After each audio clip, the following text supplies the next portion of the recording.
नमस्ते दोस्तों, मैं अर्पिता सिंह। कैसे हैं आप सभी? आशा करते हैं खुश होंगे, प्रसन्न होंगे और स्वस्थ होंगे। तो आइए चलते हैं आज की टॉपिक की ओर। अगर आपको हमारा ये विषय उपसर्ग और प्रत्यय अच्छे से समझ में आए तो आप एक लाइक, शेयर, सब्सक्राइब जरूर करें। तो आइए दोस्तों देखते हैं। उपसर्ग। उपसर्ग किसे कहते हैं? किसी शब्द के पहले लगकर उनके अर्थ में परिवर्तन लाना या विशिष्टता लाना, यही उपसर्ग का काम है। उपसर्ग है जैसे वि धन देश, विदेश, पर धन देश, परदेश। ये दोस्तों आगे जुड़ा हुआ है, शब्द के पहले जुड़ा हुआ है, इसलिए इसे उपसर्ग कहते हैं। वैसे शब्द, ऐसे शब्दांश जो शब्द के पहले जुड़े और उसका अर्थ परिवर्तित कर दे, उनमें विशिष्टता ला दे, ऐसे शब्द उपसर्ग कहलाते हैं। फिर है दोस्तों प्रत्यय। किसी शब्द के अंत में जो जुड़कर नए शब्द बनाने वाले शब्दांश को प्रत्यय कहते हैं। ये अब अर्थ को परिवर्तित नहीं करता, उनमें एक विशिष्टता लाता है। जैसे दोस्तों जल धन न, जलन, रंग धन इला, रंगीला। दोस्तों हमारे दिमाग में ये सवाल भी आता होगा कि ये शब्द क्या है और शब्दांश क्या है। देखिए दोस्तों, किसी शब्द के पहले लगकर उनके अर्थ में परिवर्तन लाने वाले शब्दांश, ऐसे शब्दांश जो किसी भी शब्द के पहले लगकर उनके अर्थ में परिवर्तन या विशिष्टता ला देते हैं, उन्हें उपसर्ग कहते हैं। फिर प्रत्यय है किसी शब्द के अंत में जुड़कर नए शब्द बनाने वाले शब्दांश प्रत्यय कहलाते हैं। जैसे जलन धन, जल धन न जलन, रंग धन इला, रंगीला। यहाँ जैसे है दोस्तों वि धन देश, विदेश, पर धन देश, परदेश। तो यहाँ शब्द और शब्दांश को देखकर हमारे दिमाग में ऐसा सवाल उठता है कि शब्द क्या है और शब्दांश क्या है। तो हम इसको भी क्लियर करने के लिए दोस्तों आपके लिए लिखे हैं, जो वर्डों या शब्दों के आपसी योग से बनते हैं उन्हें शब्द कहते हैं, और शब्दांश वे हैं दोस्तों जो वर्डों के योग से बना हो, उसे शब्दांश कहते हैं। शब्द का अपना एक अर्थ होता है, जैसे शब्द का अपना एक अर्थ होता है। जैसे ये है दोस्तों शब्द विदेश। विदेश एक शब्द है और शब्दांश क्या है? सॉरी दोस्तों, देश एक शब्द है और वि क्या है? शब्दांश है। शब्दांश, शब्द में शब्दांश जोड़कर विदेश बन गया। फिर यहाँ देश क्या है? एक शब्द है, और पर क्या है? शब्दांश है। तो शब्द के पहले शब्दांश लगे हैं तो ये हो गया परदेश। फिर इसी प्रकार दोस्तों यहाँ देखिए प्रत्यय में पीछे शब्दांश जुड़ते हैं। प्रत्यय में शब्द के बाद शब्दांश जुड़ते हैं। जैसे दोस्तों जल प्लस न है जलन। ये देखिए एक शब्द है और ये जो न है ये एक शब्दांश है। रंग एक शब्द है, इला जो है एक शब्दांश है। फिर है दोस्तों हम कुछ उपसर्ग और प्रत्यय के बारे में विशेष जानकारी जान लेते हैं, जिससे हमें उपसर्ग और प्रत्यय पहचानने में आसानी होगी। पहला है दोस्तों उपसर्ग किसी भी शब्द के पहले लगकर उसका अर्थ बदल देता है या उसमें विशिष्टता ला देता है, जैसा कि हम पहले बता चुके हैं। दूसरा है दोस्तों प्रत्यय किसी भी शब्द के बाद में लगकर उसके अर्थ में विशिष्टता ला देता है। अब इसमें देखिए दोस्तों, इसमें अर्थ में ये जो उपसर्ग है अर्थ में परिवर्तन भी लाता है और विशिष्टता भी लाता है, परंतु प्रत्यय जो है अर्थ में परिवर्तन नहीं लाता है, वो केवल अर्थ में विशिष्टता लाता है। फिर है दोस्तों उपसर्ग कोई पूर्ण शब्द न होकर शब्दांश होता है। उपसर्ग कोई पूर्ण शब्द नहीं होता। अगर उपसर्ग को हम अलग से लिख दिए अगर वी बस लिखे हैं तो इसका कोई अर्थ नहीं हो रहा है, इसका कोई सार्थक अर्थ नहीं है, इसलिए यह शब्द नहीं है, शब्दांश है। लेकिन यही प्लस देश में हम जोड़ देते हैं तो ये एक अर्थ देता है, विदेश। देश में हम देश, हमारा देश, विदेश कोई भी देश हो सकता है। फिर है दोस्तों यहाँ है प्रत्यय कोई पूर्ण शब्द न होकर शब्दांश है। प्रत्यय भी दोस्तों कोई पूर्ण शब्द न होकर शब्दांश है। जैसे कि यहाँ न है, यहाँ इला है, इसका कोई अर्थ नहीं है, लेकिन जब ये जुड़ते हैं तो ये एक विशिष्टता ला देते हैं, शब्दों में एक विशिष्टता ला देते हैं। फिर है दोस्तों, उपसर्गों की संख्या सीमित होती है, प्रत्ययों की संख्या असीमित होती है।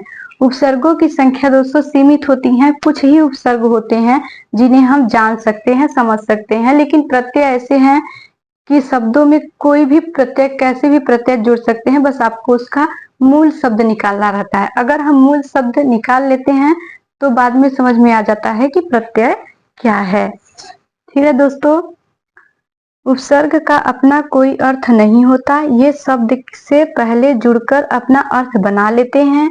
फिर प्रत्यय है दोस्तों, प्रत्यय का कोई अर्थ नहीं होता, ये शब्द के अंत में जुड़कर विशिष्टता ला देते हैं, शब्द में एक विशिष्टता ला देते हैं, वो अर्थ को ग्रहण नहीं करते, अर्थ को नहीं बताते। लेकिन उपसर्ग है दोस्तों, ये एक विशिष्टता भी लाता है शब्दों में और उसका अर्थ भी परिवर्तित कर देता है। प्रायः आप देखेंगे कि ये जो उपसर्ग है हम जोड़ देते हैं तो ये विलोम शब्द हो जाते हैं, उसके विपरीत अर्थ देने वाले हो जाते हैं। फिर है दोस्तों, शब्द से उपसर्ग को अलग करने के बाद सदैव एक सार्थक शब्द बचता है। अब प्रत्यय में भी सेम है दोस्तों, शब्द से प्रत्यय निकालने के बाद सदैव एक सार्थक शब्द बचता है। दोनों में, जैसे यहाँ देखिए देश है, हम उपसर्ग निकाल दिए फिर भी ये एक सार्थक शब्द है। फिर यहाँ देखिए ये जल है और जलन है, तो इसमें हम न निकाल दिए, प्रत्यय को निकाल दिए, फिर भी इसमें एक सार्थक शब्द बचता है।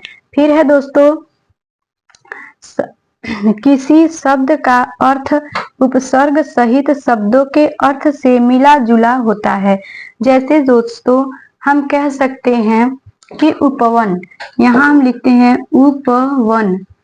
उपवन में हमको करना है दोस्तों कि क्या उपसर्ग है, इसमें क्या उपसर्ग है हमको निकालना है। तो हम पहले लिखेंगे उ प्लस वन, उप प्लस वन हो गया उपवन। यही दोस्तों अगर हम कहें उ प्लस पवन, तो ये देखिए दोस्तों हवा को दर्शाता है, और ये देखिए दोस्तों उपवन मतलब वन होता है, जहाँ पेड़ पौधे होते हैं वहां वन होते हैं, जहाँ उपवन में भी पेड़ पौधे होते हैं। तो यहाँ कहने का तात्पर्य है दोस्तों कि किसी शब्द का अर्थ उस उपसर्ग सहित शब्द के अर्थ से मिलता जुलता होता है। यहाँ पर देखिए वन है तो वन से मिलता जुलता है उपवन, उपवन वन से मिलता जुलता है, इसलिए इसका उपसर्ग होगा उप प्लस वन, उपवन। ये पवन, पवन मतलब हवा, पवन मतलब हवा, तो ये इसका अर्थ सही नहीं, मिलता जुलता अर्थ नहीं हो रहा है, इसलिए यह हमारा गलत है। इस प्रकार हम मूल शब्द को निकालकर मूल शब्द को अलग करके समझ सकते हैं कि इसमें क्या उपसर्ग है। ठीक है दोस्तों, फिर देखिए प्रत्यय, प्रत्ययों का प्रयोग प्रायः भाववाचक संज्ञा बनाने में होता है। जैसे दोस्तों हम लिखे हैं बच्च, यहाँ देखिए दोस्तों बच्चापन, बच्चापन बराबर होगा बचपन। ठीक है दोस्तों, तो यहाँ जो ये न है तो ये भाववाचक संज्ञाएं बनाती हैं, भाववाचक संज्ञा बनाने में हम प्रत्यय का प्रयोग करते हैं। फिर है दोस्तों उपसर्ग के भेद। उपसर्ग के भेद कितने हैं दोस्तों? उपसर्ग मुख्यतः 4 प्रकार के होते हैं। जैसे एक है संस्कृत के उपसर्ग। संस्कृत में दोस्तों उपसर्ग हैं अधि, अपि, अप, अनु, अव, सम, उप, उत, दुस, प्र। फिर है दोस्तों हिंदी के उपसर्ग अन, उन, अध, कु, नी, स, पर, भर, शु, दु। ये है दोस्तों हिंदी के उपसर्ग। फिर उपसर्ग है उर्दू और फारसी के उपसर्ग। दु, दुस, गैर, ला, हम, ना, एन, कम, बा, बद, वे। फिर है दोस्तों संस्कृत के अव्यय शब्द। संस्कृत के कुछ अव्यय शब्द हैं जो उपसर्ग के रूप में प्रयोग किए जाते हैं, जैसे अ, कु, अंतर, सह, सु, सतह, पुनर्स्व। तो इस प्रकार है दोस्तों उपसर्ग के भेद। फिर आइए दोस्तों देखते हैं प्रत्यय के भेद। प्रत्यय मुख्यतः दो प्रकार के होते हैं, कृत प्रत्यय तथा तद्धित प्रत्यय। दोस्तों कृत क्रिया शब्दों की धातुओं के साथ जुड़कर नए शब्दों का निर्माण करते हैं। कृत प्रत्यय दोस्तों हमेशा क्रिया शब्दों के ही आगे लगते हैं, जिसमें क्रिया कार्य करने का बोध हो, क्रिया के पास ही लगते हैं। जैसे हम कर रहे हैं घबराहट, घबराना एक क्रिया है। हम किसी कार्य को करने से घबरा रहे हैं तो हमारा एक क्रिया है। तो क्रिया के साथ जो हमेशा ये प्रत्यय, कृत प्रत्यय हमेशा क्रिया के साथ जुड़ता है, जैसे घबराहट, घबराना प्लस हट। फिर है कहावत, कहना प्लस वत। तो ये कहना भी एक क्रिया है दोस्तों। फिर देखिए तद्धित प्रत्यय, संज्ञा शब्दों के साथ जुड़कर नए शब्दों का निर्माण करते हैं। यहाँ दोस्तों संज्ञा शब्द भी हो सकते हैं, विशेषण शब्द भी हो सकते हैं, इसमें कोई अन्य शब्द भी आ सकते हैं, लेकिन कृत प्रत्यय में हमेशा क्रिया शब्द ही आते हैं। जैसे दोस्तों संज्ञा शब्दों के साथ जुड़कर नए शब्दों का निर्माण करते हैं, जैसे ये है संज्ञा शब्द, ये है प्रत्यय।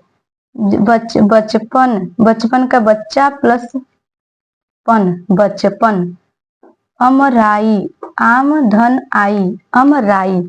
तो इस प्रकार हो गया दोस्तों उपसर्ग और प्रत्यय की पूरी जानकारी। तो हमारे द्वारा दी गई जानकारी आपको कैसी लगी? अच्छी लगी तो एक लाइक शेयर सब्सक्राइब जरूर करें। धन्यवाद।